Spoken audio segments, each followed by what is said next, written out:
Who has the girls going gaga. We are on the set with Twilight's hot young hunk, Robert Pattinson. Kristen was just quoted in GQ saying about you, the thing about Robert is he just can't lie. That's not true. I'm just really good at it. Robert comes clean on his love life. Do you have a girlfriend? And how he's coping with Hollywood stardom. I'm kind of a bit of a paranoid wreck. That's Twilight had women everywhere falling in love with a vampire and its breakout star Robert Pattinson. Well, now Thea Andrews talks with the actor from the closed set of the top secret sequel about the ups and the downs of all that female attention. Welcome back. Thank you. How does it feel? Good. Very surprisingly natural, I think. I'm so not stressed at all on this job, so it's kind of a nice feeling. What if I'm not the hero? What if I'm the bad guy? You're not. Robert had no clue that the first film would become such a monster success, and in fact, a lot of fans were dead set against him when he got picked for the part of Edward. People were like, that guy's not even on the short list. It's like, he looks like a freak. But I don't know, I think it's kind of changed now, the tide changed. I think I got some people on my team, and they sort of bullied all the other girls into liking me as well. More than liking, look at the rabid fans at the Twilight premiere. Thea was there to catch a breathless Robert after he was crushed in a sea of Twilighters. This is one of the craziest things I've ever seen. How's it for you? I don't know, I'm not even really here. Like, my body is here, but my brain is like, I don't know where it is. What's the strangest request you've ever gotten from a fan? I had some girls come up to me the other day who'd pre-bitten themselves, so they were bleeding when they came up. And they're like, look, we're already bleeding, can you just lick a little bit of blood? Don't worry, he said no, but there is another reason the female fans may be so crazy about him. Do you have a girlfriend? I don't know. Not right now. Not right now. By the way, any of these ladies would be happy to go on a date with you. Yeah. Are you looking for one? I guess. I don't think here would be the best idea. So you are on the market? I guess, yeah.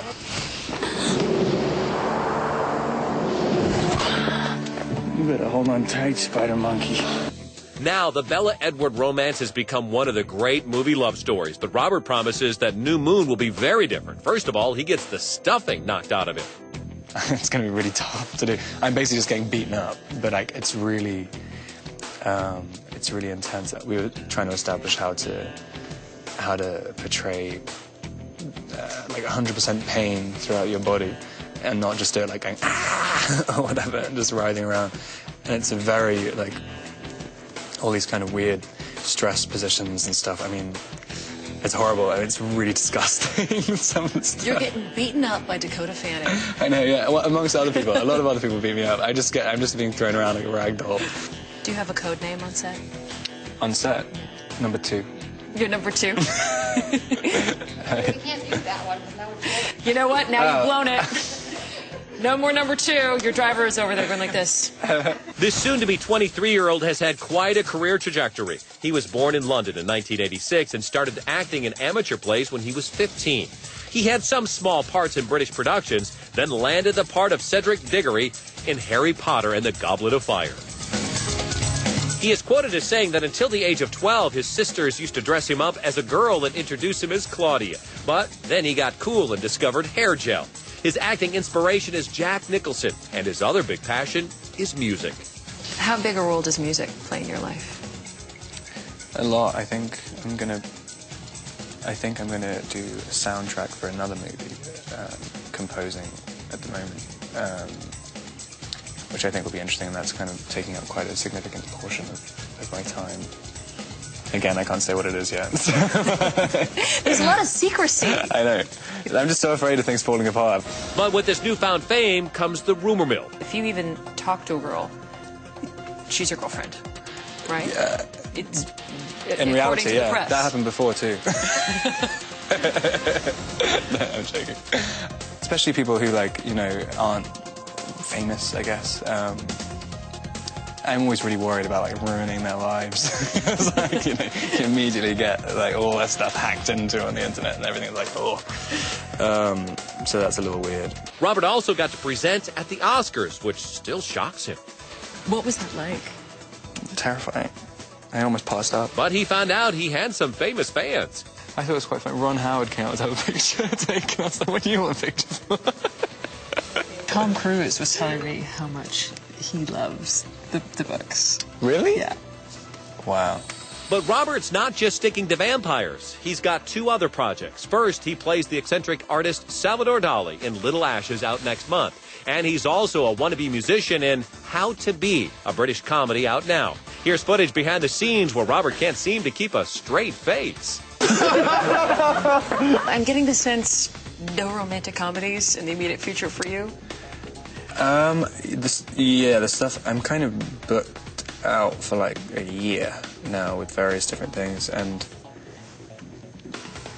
one of them's kind of a comedy, but it's more dark than you could possibly imagine in comedy. You just can't stay out of the dark. I know. Do you still have to audition in Hollywood? I still like auditioning. I can't. I find it very, very difficult to agree to something if it's just an offer. Because I don't know if I can do. I like to know that I've done something which people can judge me on. Kristen was just quoted in GQ saying about you, the thing about Robert is he just can't lie. That's not true. I'm just really good at it. Now, Twilight has sparked a whole new look. You might even call it vampire chic. Well, stay tuned as ET fashion expert Anya Sarr shows you how to dress for a very different kind of nightlife. With secrets on how to get the look of Twilight. The look of Twilight. The subtle tones, the grays, the blues, the plaid, the flannel. Edward and Bella rock these trends, and you can too, with stuff you probably have in your own closet. Want to look like Bella? Pull out your plaid t-shirt and pair it over a long-sleeve thermal. Throw on a classic jean and instant Bella. Let's talk about Rosalie, my personal favorite of all the vampires, from her necklaces to her long scarves to her cropped jackets. Alice sets herself apart from the pack with a romantic look. You can get Alice's look with cropped vests, layered ruffle tuxedo shirts, choker collars, and of course, the stackable bracelet. Now time for everyone's favorite vampire, Edward. Edward loves the layered look. He takes a plain gray t-shirt, which you can find in your husband, your dad, your boyfriend's closet. He puts a sweater over that, a jacket over that, and Edward finishes it off with a dark, crisp jean. But something to be wary of, don't fall into the Twilight trend trap. It was a staple of bad girl vamp Victoria's wardrobe. But for all us mere mortals, fur is a no-no.